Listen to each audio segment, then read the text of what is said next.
Hi, I'm John Stevenson, and we're going to be looking at Isaiah chapter 9, verses 1 through 7 in our continuing study of the Old Testament prophets.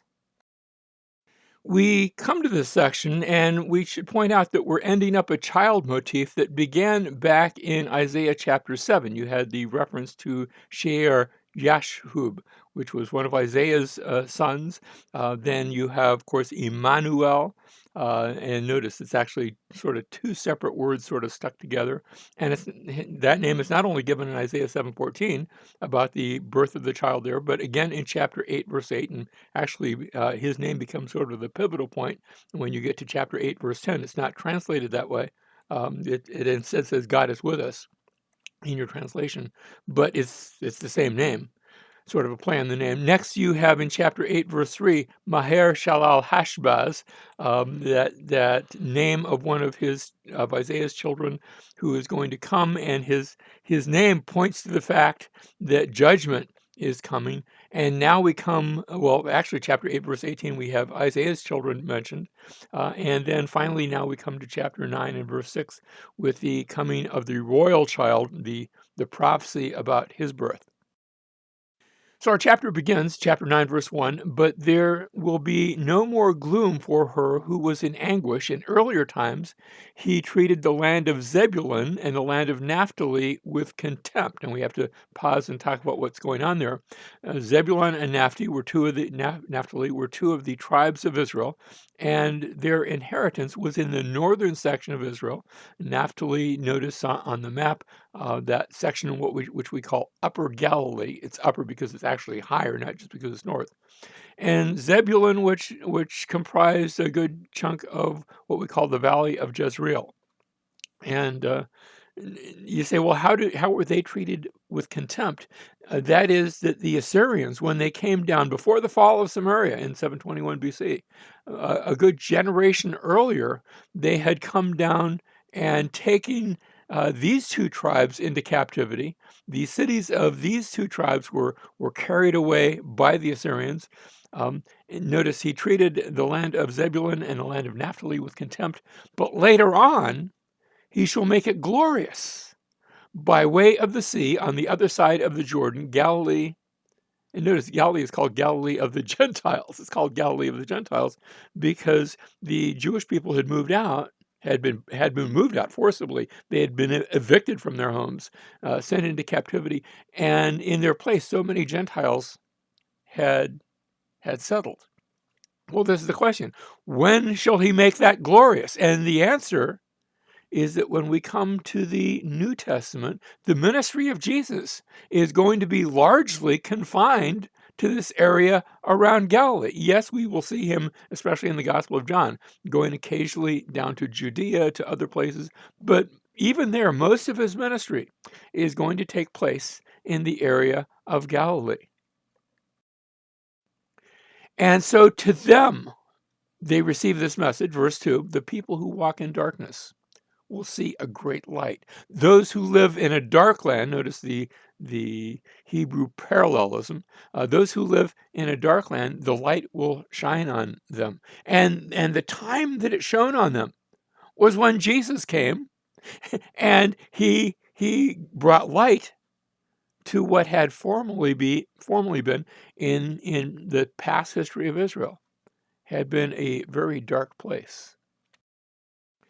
Verse 3, you shall multiply the nation, you shall increase their gladness, they will be glad in your presence, as with the gladness of harvest. Notice how much gladness is repeated there, as men rejoice. But notice, as they rejoice when they divide the spoil. It's a reminder that this is an area that saw spoil. This is an area that had been plundered, and yet that plundering is turned to praise, and that gloom is turned to gladness. Verse 4, for you shall break the yoke of their burden and the staff on their shoulders. And again, it's picturing the captivity at the hands of the Assyrians, and how that captivity is going to be described as eventually, didn't happen immediately, but eventually it's broken. The rod of their oppressor, as at the battle of Midian. Now, battle of Midian, that's going back to the days of Gideon and his tiny little group of 300 who defeat the Midianites. And the place where they defeated the Midianites was in that same valley of Jezreel, that same place that had now come to be seen as a place of gloom and despair and going into captivity. This is going to be the place where the oppressor is overcome. Verse 5, for every boot of the booted warrior in the battle tumult, and the cloak rolled in blood will be for burning, fuel for the fire, and that's going to be put aside. And this now brings us to verse 6. Verse 6, for a child will be born to us. A son will be given to us. And notice again the parallelism. The child is the son. It's not two different people being born and being given. And the government will rest on his shoulders. And his name will be called, and then we have a series of names. Now notice the New American Standard translation starts off here as Wonderful Counselor. Looking at the Hebrew, I'd be more inclined to treat it the way the King James Version does and put a comma after wonderful. So King James would say, his name shall be called Wonderful Counselor as a separate, although most translations today follow this route. The Hebrew actually, I think, supports, and the Leningrad Codex, don't want to be too technical here, but that one of our oldest before they found the Dead Sea Scrolls, it was one of our very oldest manuscripts, and it has a little notation to let you know that, wonderful and then counselor is a separate idea. And I think that might be right.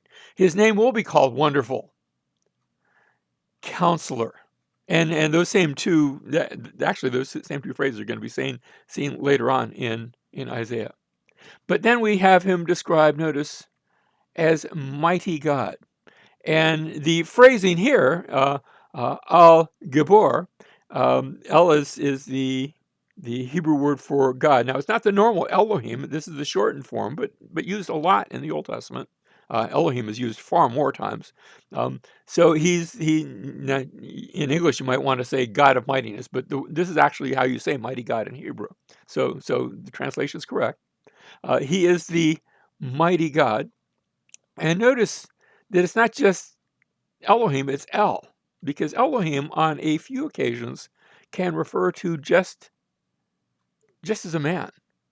But El always refers to El. He always refers to God.